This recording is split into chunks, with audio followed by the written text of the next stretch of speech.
سلام. ماشین تسلا داخل ماشین تسلا بالا کاملا سانروفه.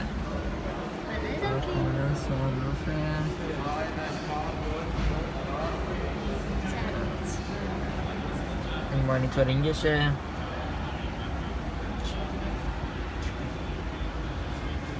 نکن. این چیزشه، مپشه. نفسش جی پی اس دیگه در واقع. بعد این پایین آهنگ داره، لیست انتخابش هم داره.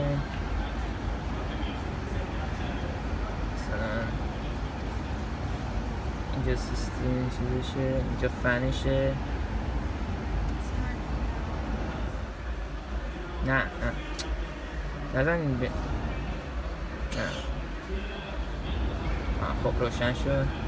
اینجا بخاریشه، این تنظیم صداشه. اینجا مثلا کم میکنیم، نه همون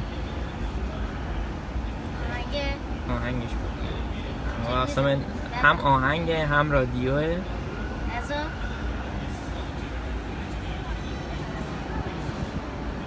نه فرمون داخلش هم که میبینید چرمه، قشنگ چرمه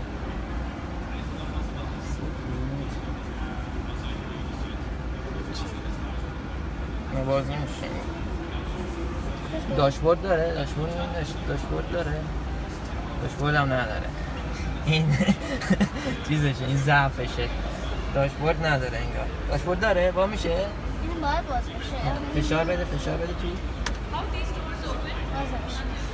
انگار نداره. هیچی نداره. یعنی این هم وسطش بودشه.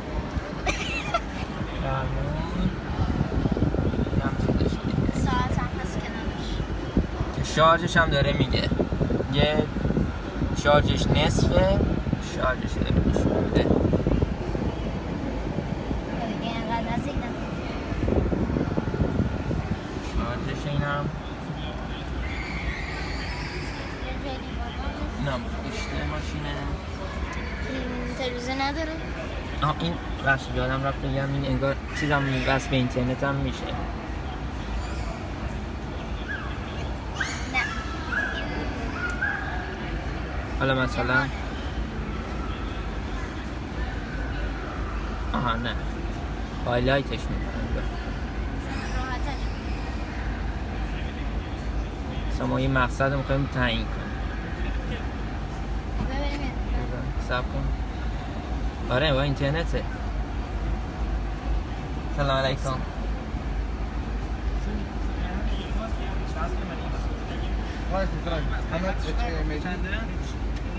نه نگفته.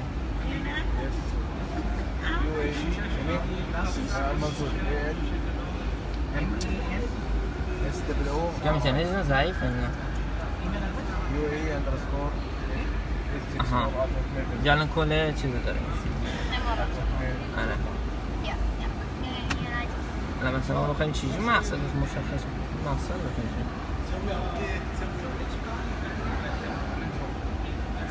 هم بزرگترش میکنیم. شما باید کنیم. در نشکنیم.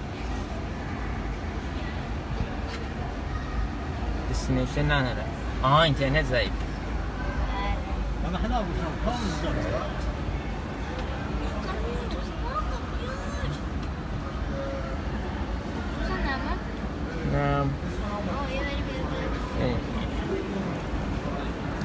چیزی درش وا میشه حالا.